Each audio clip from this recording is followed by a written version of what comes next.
He walked into the courthouse calm, credentials in hand.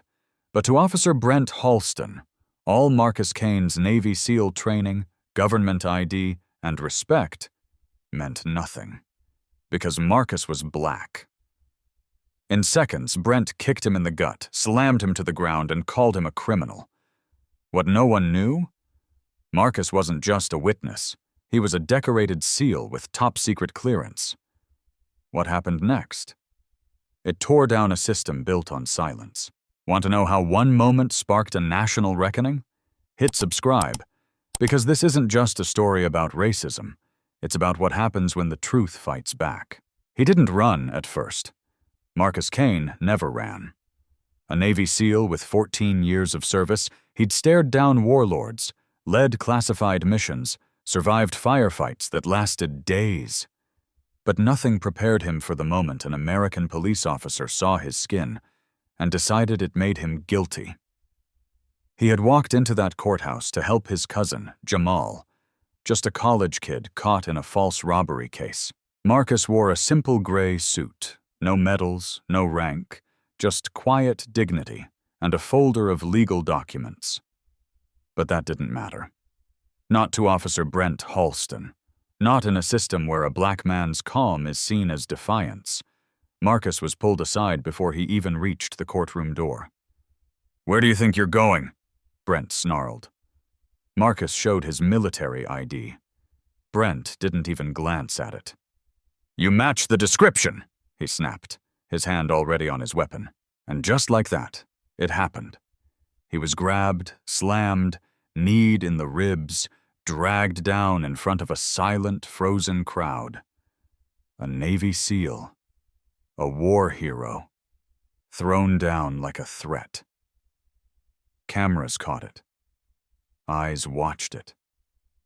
But no one moved. He could have fought back. He had every skill. One move, and Brent's stance would crumble. But Marcus didn't.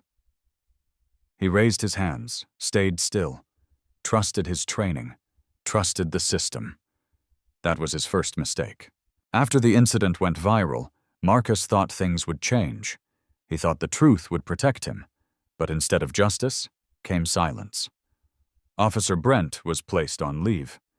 Standard procedure. The department filed a vague report. No apology, no admission, just whispers behind closed doors. Some said Marcus provoked it. Some called him a liar. Some tried to paint him as aggressive until they found out who he really was. That's when things got worse.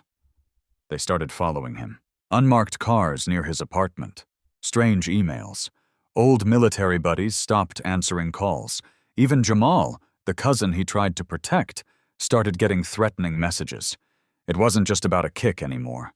It was about control. They wanted him to disappear quietly. They wanted to remind him that even a SEAL could be buried if he poked too deep. So Marcus made a choice. He wouldn't run. But this time, he would fight. He started digging. Late nights turned into early mornings. He found old court cases, records sealed too fast, complaints erased with no trace. Officer Brent had a trail of abuse behind him, mostly targeting black men, mostly silenced. Marcus gathered it all. He reached out to contacts, pulled strings, used every favor owed to him. But the deeper he went, the more dangerous it got. One morning, his car alarm blared. Someone had sliced his tires. That night, a brick came through his window with a note, "Back off." But Marcus didn't back off. He kept going, one file at a time, one phone call at a time. He spoke to mothers who lost sons, students who lost scholarships, men who lost everything just because they fit the description. And all of them said the same thing. "I thought I was alone." That's what racism does. It isolates. It silences. It tells you that your pain is just yours. But Marcus knew better now. This wasn't just about him. This was about everyone who never got the chance to stand back up. Still, the system fought back hard. When he requested to speak at Brent's hearing, they denied it. When he requested body cam footage, They stalled. When he showed up at the police station, they laughed behind the glass. But the video was already out. The people had seen. The silence was cracking. And Marcus? He was done asking for permission. He released the evidence himself. A public press conference, a full document drop, audio files, testimonies, redacted names and buried cases, all exposed. And it shook the city. Suddenly, Brent wasn't the only name being questioned. The police chief, 2 judges, 5 officers, all tied to cover-ups, all implicated, all. But this story isn't about revenge. This isn't about bringing a man down. This is about what happened next. Because after all of that, after all the exposure, the bravery, the sleepless nights, Marcus was arrested. Yes, arrested. They claimed he leaked classified information, claimed he violated a federal privacy statute. They put him in cuffs, walked him out in front of reporters, tried to smear him as the criminal, tried to flip the narrative. And for a moment, just a moment, he wondered if he'd lost. He sat in a cold cell, the same kind too many innocent men had sat in before, and asked himself, was it worth it? Then the guard came. "You got visitors." It wasn't a lawyer, it wasn't family, it was 5 men. Black, gray suits, quiet eyes, all former SEALs. Men who had served beside Marcus. Men who'd heard what happened. And behind them, reporters, civil rights attorneys, community leaders, even a congresswoman. The story had caught fire. The arrest backfired. Within days, charges were dropped. Brent was indicted. The police department placed under federal investigation. And Marcus? He walked out of that jail to applause. But don't be mistaken. This isn't a happy ending. This isn't justice served with a bow. Marcus still carries the scars. The bruises faded, but the truth is heavier. Because for every Marcus Cain, there are 100 names we never hear, 1,000 stories we never see. And that's why this matters.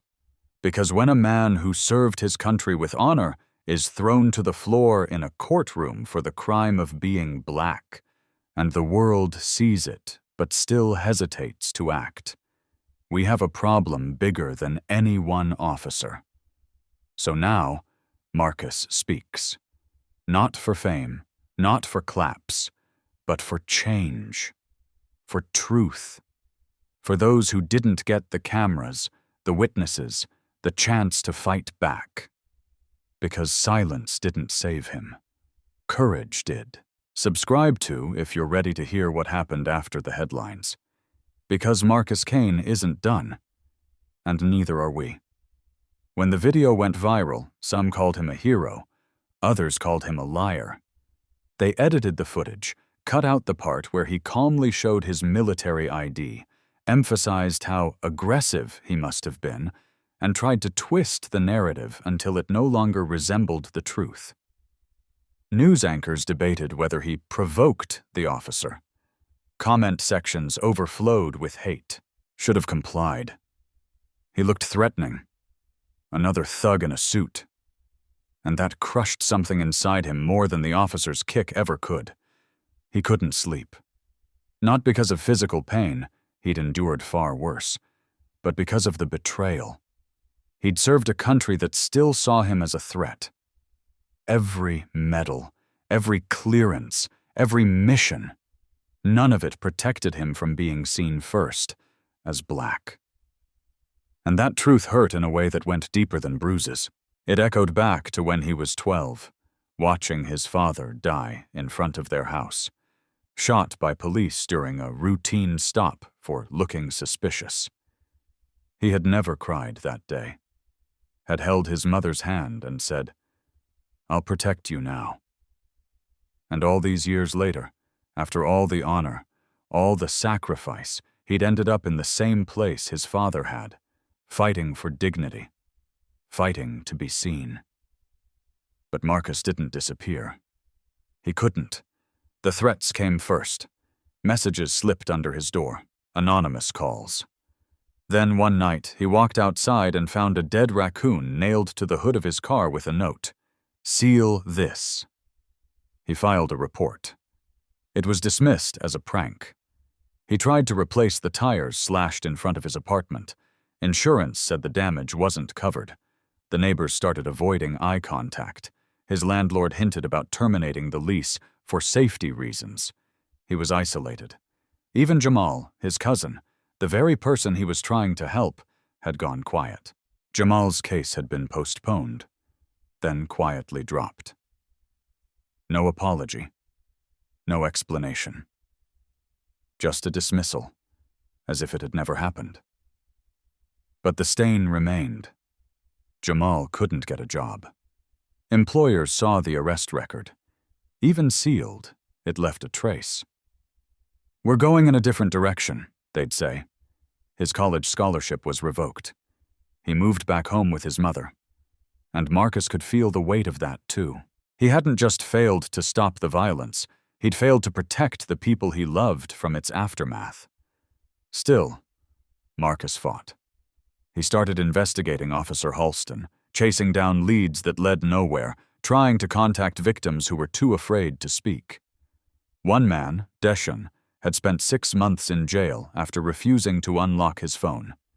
He'd lost his job, missed his daughter's birth, and by the time he was released, his wife had filed for divorce. Deshaun didn't want to talk at first. "They'll come for me again," he whispered. "You can walk in clean and still leave dirty in this system."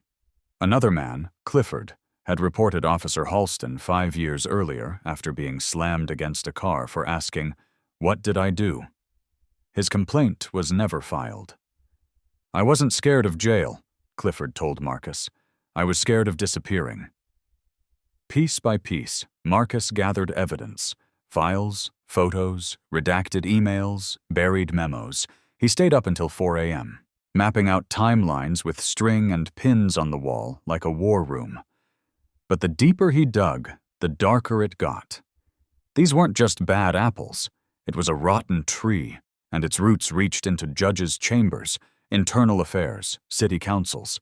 And at every turn, he was met with doors slammed shut, calls unanswered, warnings whispered from people who wanted to help, but couldn't afford to. One night, Marcus called his mother.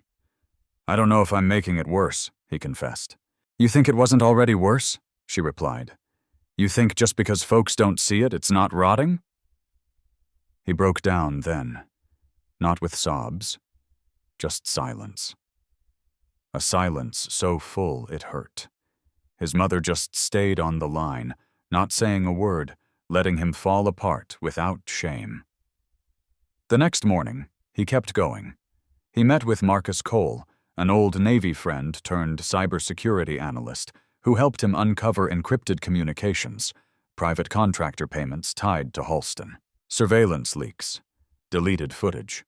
They found audio files of officers joking about arrests like trophies. One said, "That's my 3rd caller this week. Gotta meet the quota." Another laughed. "These people don't fight back.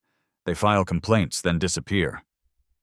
Marcus listened to those clips on repeat. Each word dug into him like a blade.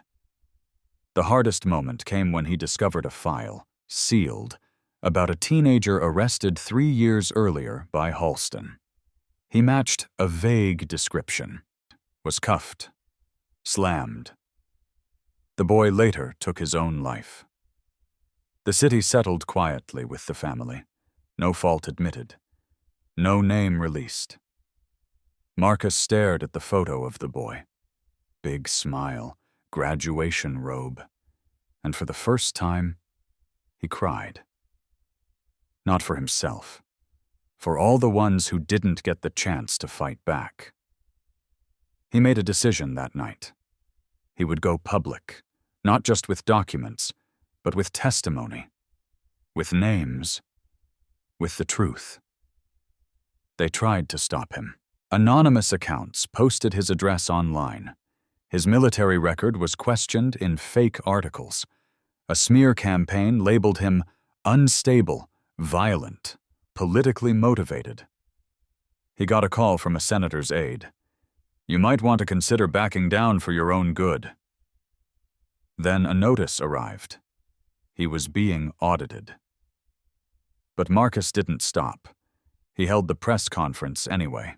He stood under gray skies, holding a stack of evidence, and spoke plainly, not as a soldier, not as a symbol, but as a man who refused to let silence win. "I didn't ask to be part of this story," he said, "but I will not walk away from it." The hearing into Officer Halston's conduct began 2 weeks later. Marcus testified. Calm, direct, unapologetic. He submitted emails, audio recordings, encrypted files. The courtroom went silent when he played a tape of Halston saying, "The badge protects us. They can't touch us if we write it right." Then he revealed the final piece, a classified report linking Halston to a network that profited off of arrests. A judge, a city councilman, a private security firm. The web was real. The rot was deep. Halston was arrested that same day.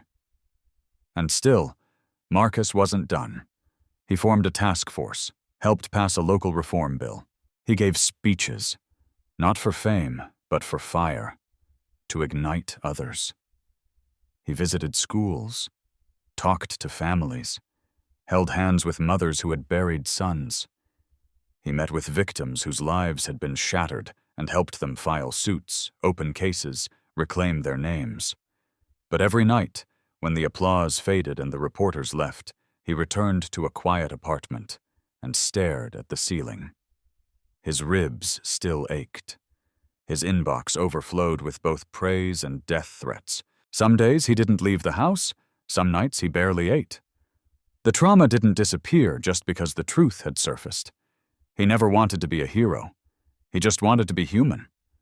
But maybe that's what heroism really is, refusing to let the world strip that humanity away. So if you're listening to this story, if your chest feels tight and your throat is burning, then you're beginning to understand. This isn't about one kick in a courtroom. This is about the 1,000 unseen bruises racism leaves behind. This is about Marcus Cain, a man who stood back up not because he was strong, but because the world needed someone who would. And now that the truth is in the light, what will you do? Subscribe to Tales of Twist if you believe that silence should never win, because Marcus's story isn't over. And the next chapter? It's being written right now. Marcus Cain could still feel it. The cold courtroom floor against his spine, the weight of Officer Brent Halston's knee in his ribs, and the silence that followed. That silence haunted him, not just because it was painful, but because it was familiar. He had felt it when his father bled out in front of their home, handcuffed, gasping, unarmed. He had felt it when his mother stood in court, begging for someone to listen. He had felt it in training camps, on missions, in briefings, always the same silence when people didn't believe him, didn't see him, didn't want to. But this time, something was different. This time, Marcus refused to stay quiet. Since the moment that video hit the internet, of him being assaulted, thrown down by a white officer in a courtroom while holding valid military ID, his life had not been his own. The world had seen the footage. Some stood in outrage, others in denial, but all eyes were now watching. Marcus didn't want attention. He didn't want to be a symbol. But what choice did he have when a system tried to bury the truth and left its boot prints on his chest? He tried to go back to normal. He told himself he would just assist with the case against Officer Halston, give his testimony, walk away. But the deeper he looked, the more rot he found. Falsified charges, deleted body cam footage, confidential settlements signed in silence. The pain was no longer just his, it was shared. And with every name, every face, every broken voice he encountered, The fire inside him grew stronger. He hadn't started this war, but he would finish it. Marcus was hunted from every angle, digitally, professionally, emotionally. He received hate mail disguised as concerned warnings. Photos of his family were leaked. A fake article surfaced claiming he had once threatened an officer overseas, a complete fabrication, but it was shared 400,000 times before it was taken down. He began to feel like he was being watched. His phone glitched strangely during calls. His emails bounced back. He even found a GPS tracker beneath his car one night after a tip from a former contact in naval intelligence. Still, he pushed forward. But pushing forward had a cost. Marcus stopped sleeping. He became paranoid, jumpy. Loud sounds made him flinch. He couldn't focus on basic things. His food went uneaten. His plants died. He forgot to answer his mother's calls. She left voicemails filled with worry, her voice shaking. "Baby, I know you're fighting something big, but don't lose yourself in it." But that was the problem he already had. Somewhere between the courtroom and the crusade, he had become someone else. He was still a man, yes, but he was also a weapon now. One honed not for violence, but for truth. He began to meet with survivors in secret locations, abandoned warehouses, private basements, parking lots after dark. They came alone, scared, some crying, some angry, all carrying scars. One woman, Angela, handed him a folder containing evidence from her late son's wrongful arrest. Emails, photographs, a suicide note. She hadn't spoken publicly before. She didn't trust anyone. But she said, "I trust you." And Marcus took the folder with hands that trembled, not from fear, but from the weight of her hope. One day, Marcus found himself driving through the rain to meet a retired officer who claimed to have information. But when he arrived, the location was empty. No officer. Just a message scribbled on the windshield of his car. "You talk, you die." He drove home in silence that night, his hands shaking the entire way. He sat in his dark apartment, gun on the table, heart pounding. He stared at the gun for hours. He wasn't suicidal. He was just tired. Tired of wondering when the next attack would come. Tired of trying to be strong when no one had ever been strong for him. But then came the email. It was from a former city employee. Attached were confidential files, names, payouts, internal memos, even directives to judges about how to handle sensitive cases. Officer Halston's name was everywhere. So were 2 judges, a police chief, and 3 senior prosecutors. They had built a system that turned arrests into revenue, mostly targeting black men. Young, poor, voiceless. If Marcus was looking for the rotten core, this was it. He knew what had to be done. The next hearing became a stage, not for vengeance, but for truth. He walked into that courtroom wearing the same gray suit he had worn the day he was attacked. Reporters filled the back rows. Officers lined the walls. Activists sat shoulder to shoulder with victims. Marcus took the stand, and when the prosecutor asked, "Why are you doing this?" Marcus replied, "Because I don't want anyone else to feel what I felt." He revealed everything. The bribes, the cover-ups, the fake reports, the sealed settlements, the quotas, the emails. He held up a flash drive and said, "This right here, it's what your silence tried to erase. But silence has an expiration date." The judge listened. The crowd gasped. Officer Halston squirmed. But Marcus didn't gloat. He didn't yell. He just let the evidence speak, because it wasn't about ego. It was about every life broken by the lie that justice is blind. The trial triggered a firestorm. Arrests were made. Resignations poured in. Federal oversight swept through the department like a flood. But while the system was finally cracking, Marcus's personal life was falling apart. His cousin Jamal, still recovering from his own trauma, stopped talking to him. "You're making everything worse," he said one day. "They're watching my house now. My phone's tapped. I can't breathe, Marcus. You brought the fire, but I'm the one choking in the smoke." That broke Marcus in half. He hadn't meant to hurt Jamal. He had only wanted to protect him. But now he saw it.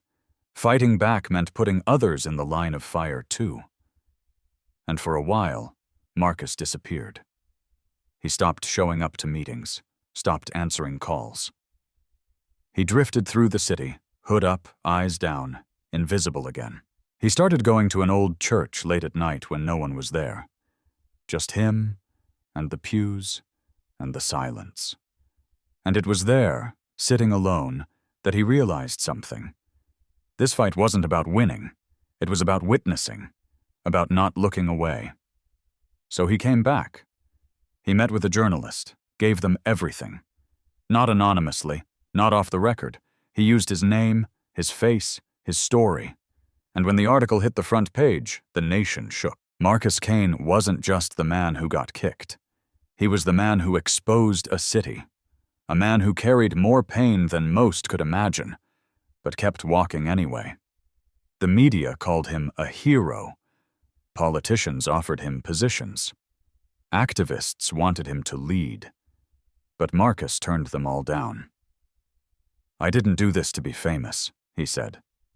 "I did this so the next black man who walks into a courtroom with dignity doesn't get mistaken for a threat." One evening, he held a live stream.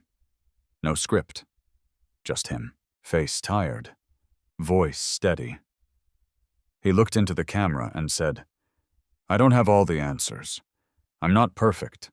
I'm not fearless. Some nights I still check the locks 3 times before I go to bed. Some nights I can't sleep because I'm thinking about the mothers who trusted me with their sons' names. Some days I wonder if I'm doing enough. But I promise you, I'm not giving up. Because you supported me when I stood alone. You showed me that truth can still rise. And if you believe this fight matters, if you believe in what we've built together, then hit that like button, not for me, but for every name that deserves to be remembered. For every face they tried to erase. For every life still worth fighting for." The response was overwhelming. Messages poured in from around the world.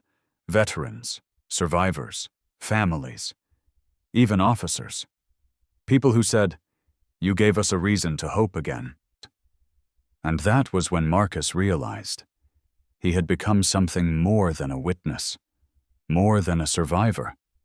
He had become a reminder. That truth doesn't need permission to speak. That justice is not a courtroom. It's a choice we make every single day. So if this story moved you, if you felt even a fraction of what Marcus endured, then hit that like button. Let him know he's not alone. Show the world that pain doesn't have to be hidden, that dignity can rise from the ashes, and that you are here, for him, for justice, for every truth still waiting to be heard. Because this isn't just Marcus's fight anymore. It's ours. Who exactly is Marcus Cain? Because the truth? That courtroom assault didn't start the war. It just made it visible.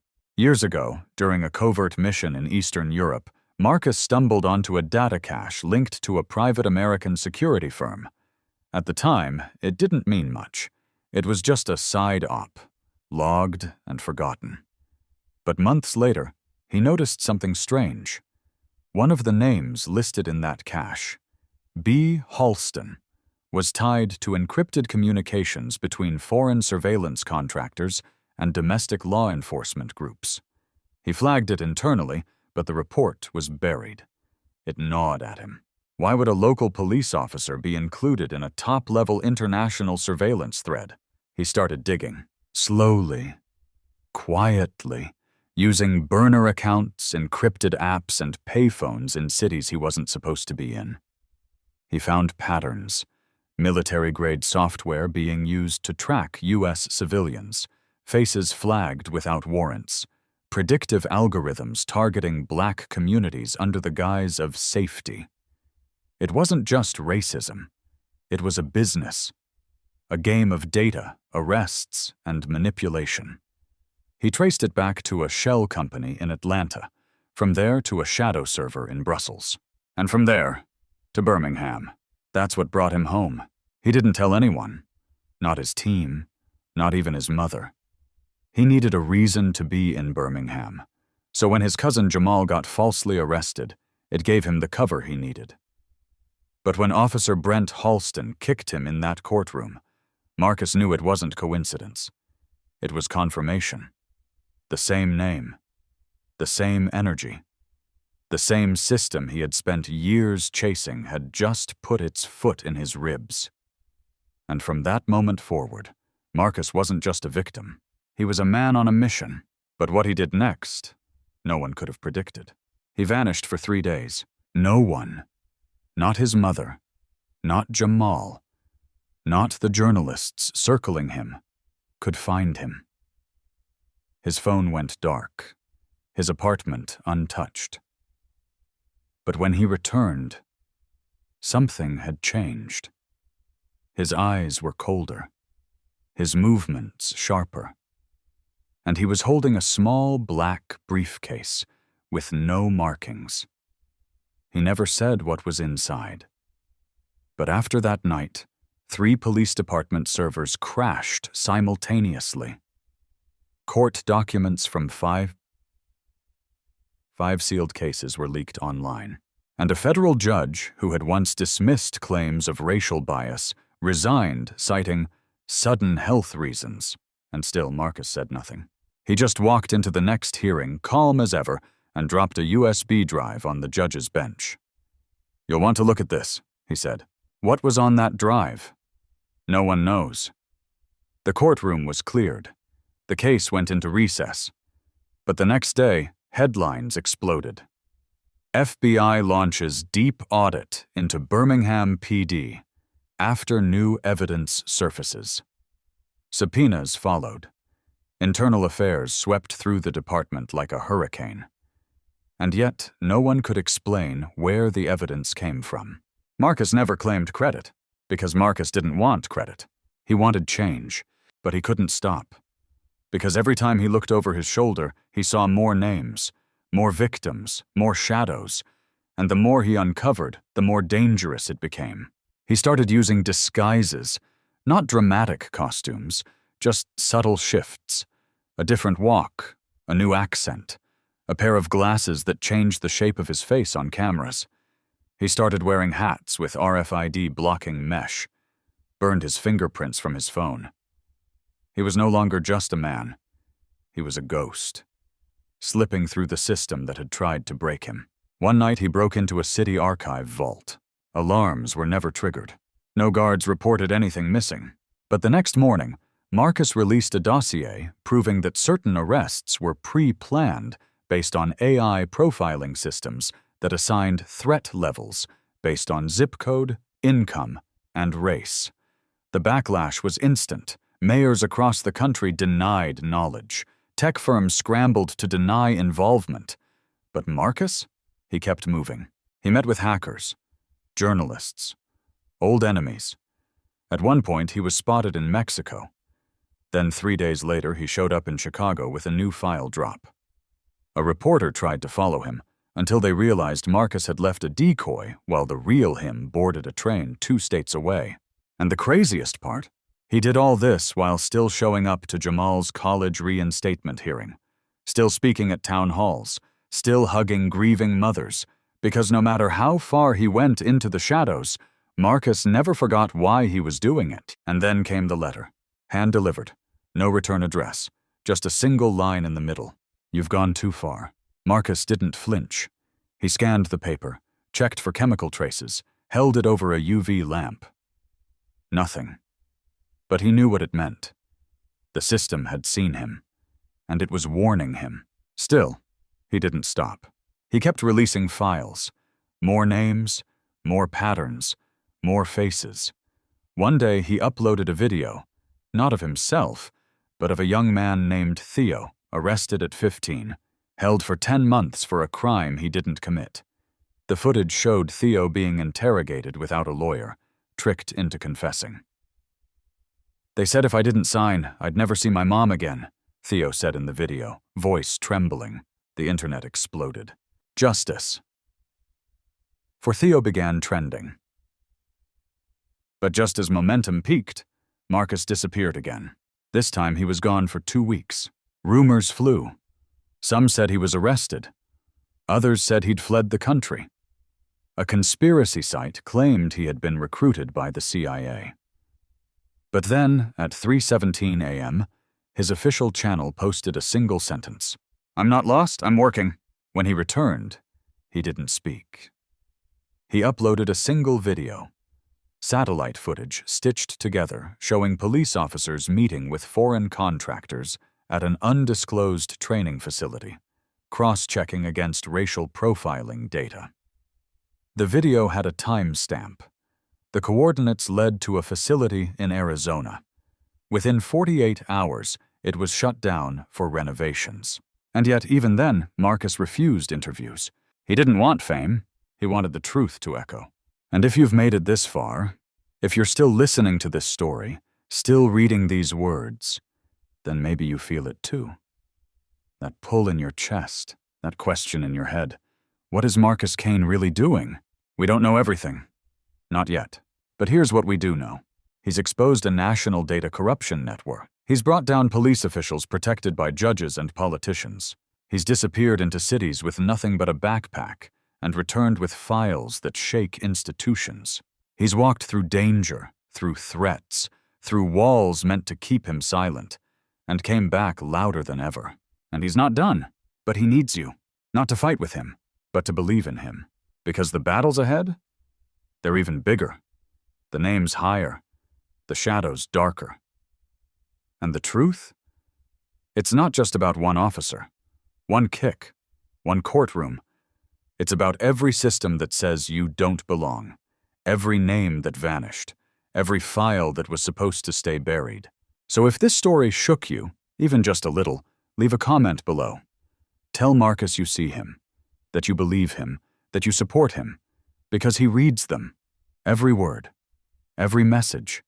Even in the middle of the night, between train rides, in safe houses you'll never know exist. He reads them, and they matter. And hit that like button if you want him to keep going. Because he's not doing this for glory. He's doing it because somewhere out there, someone's still being watched, still being profiled, still being told they're not enough. Marcus Cain is proving them wrong, one secret at a time, one mission at a time, one unbelievable act of courage at a time. Comment to encourage him, because the next move might be his most dangerous one yet. Marcus Cain didn't set out to become a symbol. He didn't ask to carry the weight of a nation's pain or become the face of a movement born from silence and bruised dignity. But sometimes history doesn't knock politely. It crashes through doors, shoves you to the ground, and dares you to rise again. And when Marcus did, after being kicked in the ribs by a white officer inside a courtroom, in front of a judge, a clerk, a silent jury, he didn't just stand up for himself. He stood up for every name that had been erased before him. And what he carried inside him in that moment, what burned in his chest with a heat no water could put out, was something no one saw coming. The truth. But truth is heavy when it's wrapped in pain. And Marcus's pain started long before that courtroom. He was 12 when he saw his father gunned down during a traffic stop. The officer said he fit the description, and his father's body lay in the street for hours, covered only by a thin white sheet, while the sun burned holes into Marcus's memory. The world moved on. No apology. No trial. Just grief. Just silence. That was his first lesson. Your skin is louder than your voice. So Marcus joined the Navy. He thought if he wore the uniform, earned the medals, saluted the flag with unshakable precision, he might earn the right to be seen differently. And for a while, he believed he had. He led missions, saved lives, navigated terrain no civilian could comprehend. But even in full-dress uniform, he still got followed in stores, still got asked, "Is this your car?" by officers with itchy fingers, still got second glances, as if honor couldn't grow in black skin. But what happened in that Birmingham courthouse wasn't a second glance. It was a slap from history. He had come to testify on behalf of his cousin Jamal, who'd been arrested in a case so thin it practically apologized for existing. Marcus showed up in a suit, holding legal documents, carrying nothing but respect. But Officer Brent Halston didn't see a veteran, or a man, or even a witness. He saw a target, a threat, a description. And when Marcus calmly showed his ID, Halston attacked, slammed a knee into his gut, threw him to the floor, all while the courtroom watched. But what no one knew, what no one could have guessed, was that Marcus wasn't just a witness. He was a soldier with classified clearance, tactical training, and a mind that remembered everything. He didn't fight back, not physically, but from the second he stood up and said, "You have no idea who I am," a storm began. And what a storm it was. Because Marcus didn't go to the media, not right away. He went to the source. He reopened an investigation he had started years ago, a shadow project he had once abandoned for being too dangerous. It involved predictive policing software, surveillance algorithms, foreign data firms contracted by American cities, and officers like Halston, who used the tech to target communities of color under prevention initiatives. It was racism dressed in spreadsheets, prejudice wrapped in code. And Marcus had found the proof. It had been sitting in a sealed military archive for years, attached to a case no one ever followed up on. And this time, he followed it. Through encrypted servers, through ghost companies, through courtroom filings, backdoor deals, and digital footprints hidden in cloud storage no one was supposed to access. He pieced it all together in a tiny apartment, lit only by a desk lamp and firelight in his gut. He had help, from an old Navy comrade who could hack into anything, from a journalist he once saved in Kabul, and from survivors who whispered their stories in back alleys and quiet cafes. But every file he uncovered carried risk, because the deeper he went, the louder the threats became. He found his apartment door open one night. Nothing stolen, but his military records were gone. His mother started receiving strange calls. "You raised a troublemaker," a voice once hissed before hanging up. Jamal's college application was mysteriously delayed. A car followed Marcus for 6 straight nights, and then an unmarked envelope appeared. Inside, a photo of him as a child, standing beside his father. On the back, one word was scribbled in red ink: repeat. That was the hardest night of all. He sat on the floor, photo in one hand, pistol in the other. Not to use it, but to feel something solid. Because everything else, trust, safety, peace, had crumbled. But even then, with his chest hollow and the past screaming through every heartbeat, Marcus whispered one promise to himself: "I will not be erased."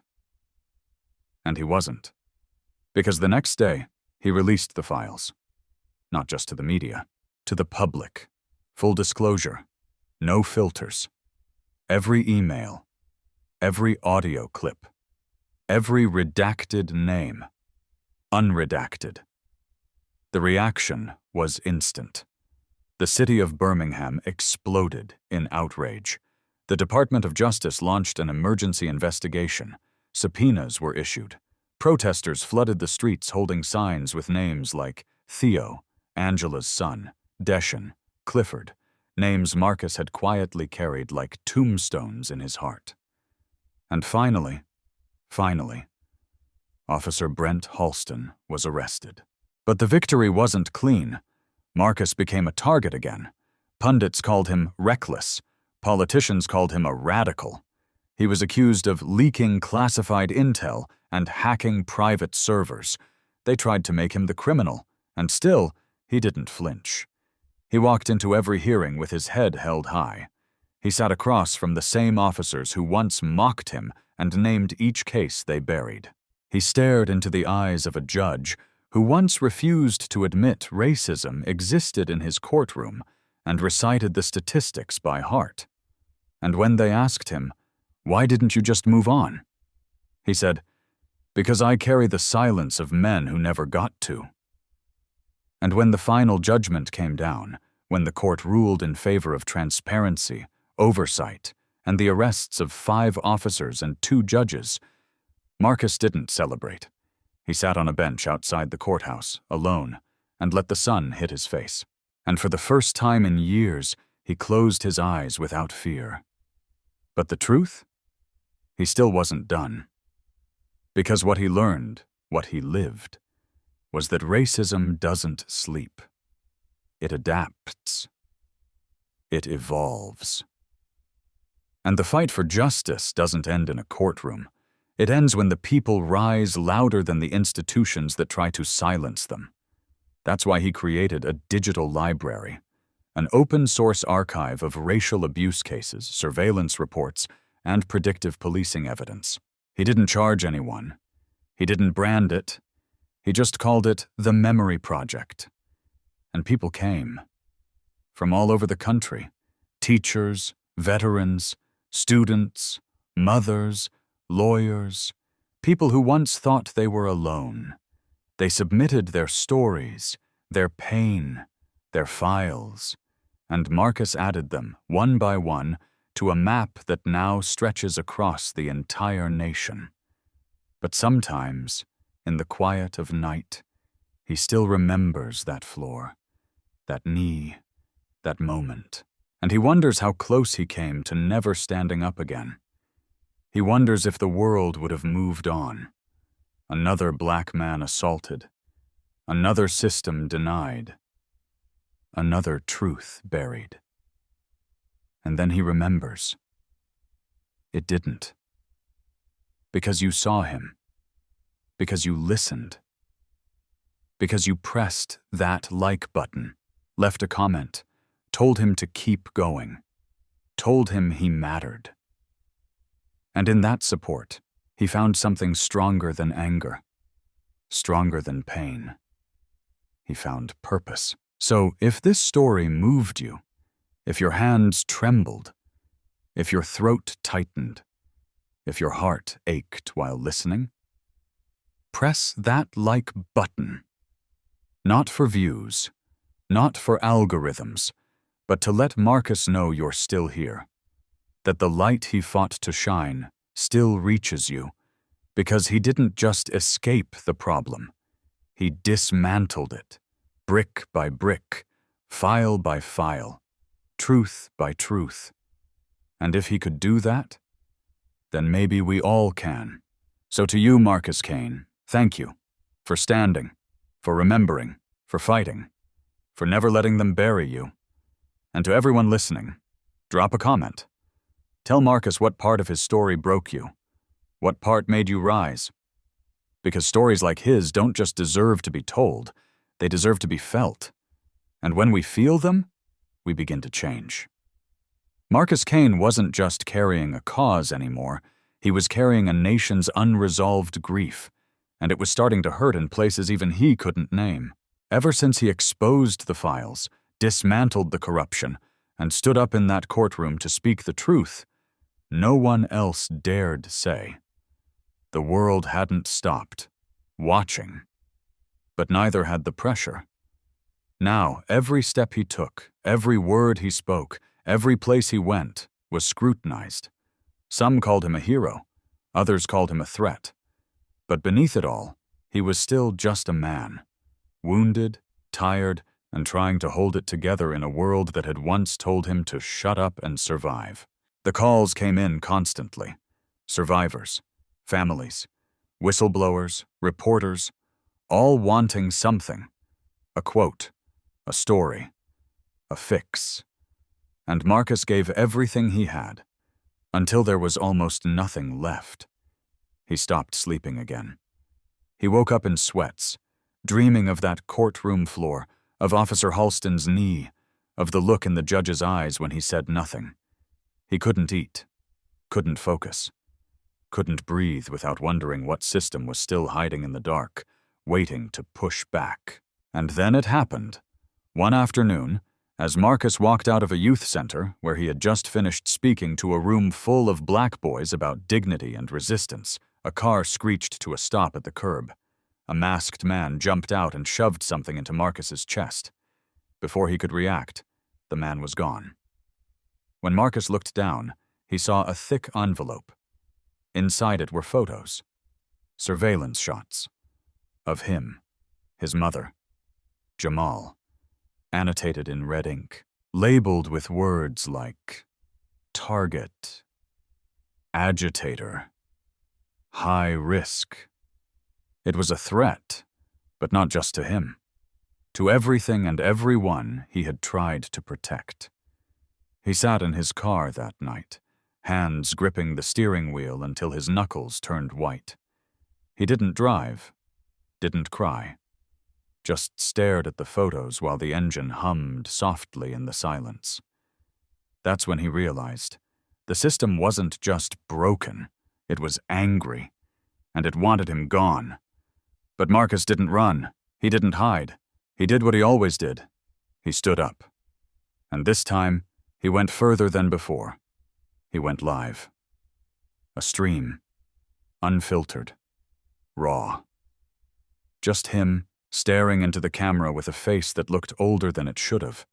A face carved by truth, scarred by injustice, and still burning with defiance. "They want to scare me," he said, holding up the photos. "They want me to quit, to walk away, to shut up and disappear. But I've already been disappeared once. When I was 12 and watched my father die on the street. When I wore the uniform and still got followed in stores. When I was thrown to the ground in a courtroom while holding military ID. I won't disappear again." He paused. His hands trembled slightly, not with fear, but with fury held in check. "I know this fight is bigger than me. I know some of you are scared too. Scared to speak up.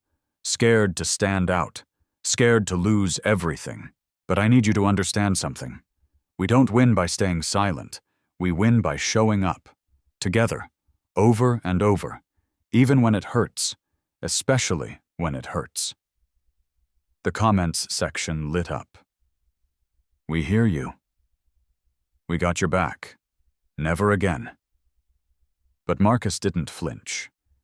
He leaned closer to the camera and said, "If this story means something to you, if my fight has ever made you feel seen, then press that like button, not for me, but for every name I couldn't save. Every kid whose story never got told, every mother still waiting on a phone call that will never come. Hit that like button like it's a promise, to never look away again." And the likes poured in. Tens of thousands. Then hundreds of thousands. Because people felt it. Not just the rage, but the grief, the exhaustion, the truth. And in the days that followed, something shifted. A congresswoman publicly cited Marcus's evidence on the House floor. A school in Oakland renamed their library the Cain Center for Justice. A former officer-turned-activist messaged him, saying, "You made me confront my silence." But the most powerful message came from a 16-year-old girl who DM'd him a photo of her little brother wearing a shirt with Marcus's face on it. The caption read, "He says you're his superhero. He believes he's safe now." Marcus stared at that message for a long time, and he cried. For the first time in months, he cried. Not because he was broken, but because he realized he wasn't alone anymore. So if you're reading this, if you've followed his journey from that courtroom floor to this moment of resistance, if you've felt the fire, the ache, the urgency, then let Marcus know you see him, that you hear him, that you stand with him. Because this story isn't over. There are still files to uncover, still names to clear, still voices to uplift. Marcus Cain is still fighting, not because he wants to, but because he has to. And the least we can do is stand beside him. So smash that like button. Drop a comment of encouragement. Tell Marcus what his story means to you. Because every click, every word, every share, it tells him one thing. You're not fighting alone anymore. Marcus Cain had already unmasked a broken system. He had exposed corrupt officers, cracked digital surveillance webs, and stood tall in courtrooms where his skin once screamed louder than his words. But what came next, the part no one expected, was a trail of mysterious disappearances, coded messages, and a series of actions so bold, so unbelievable, that it left people asking, how far is Marcus willing to go to dismantle the entire machine? They thought his fight ended when the courtroom doors closed. They thought justice had been served when Officer Halston was taken away in cuffs. But Marcus? He wasn't done. Because every file he released, every voice he helped amplify, only revealed deeper roots. Names no one dared speak. Files so heavily encrypted that even whistleblowers refused to touch them. Marcus saw the game board for what it really was. Not just a local scandal, but a nationwide network of silenced cases, backdoor payouts, and a surveillance state cloaked in patriotism. So Marcus vanished. One day, he was on the news. The next, he was gone. No tweets, no videos, no press. Just a black screen on his once booming channel and the sound of rumors filling the silence. Some said he was dead. Others said he had gone rogue. But the truth? It was far stranger than any of them could imagine.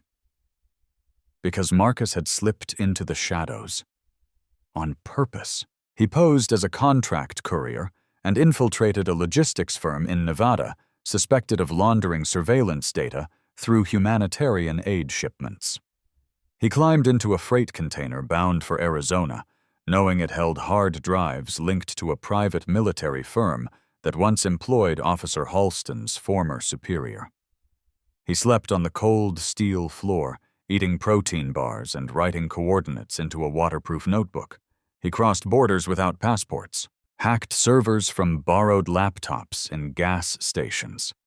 He once walked across a frozen lake in Colorado to avoid detection, carrying a single drive tucked inside his boot. Inside that drive? Video evidence of a task force that secretly tested facial recognition AI on minors, disproportionately targeting black children in high-risk neighborhoods. And still, no one knew where he was. Until one night, a burner account tagged his old channel and posted a 6-word message. The silence is about to break. Then came the upload. A 14-minute video. No intro. No logo. Just Marcus, filmed from a flickering motel light, face thinner, beard longer, eyes sharper than ever. He spoke quietly, his voice almost a whisper. If you're watching this, I've just completed the most dangerous mission of my life. I've entered facilities you don't know exist. I've seen files that will make you question everything you believe about justice in this country. And I've made a choice. To release it all. He paused, then leaned forward. But I need you to do one thing. He held up a memory chip, barely the size of a fingernail. If something happens to me, this drive goes dark. If enough people press the like button and leave comments, this algorithm will automatically trigger the backup files I've embedded in the public cloud. That's our dead man's switch.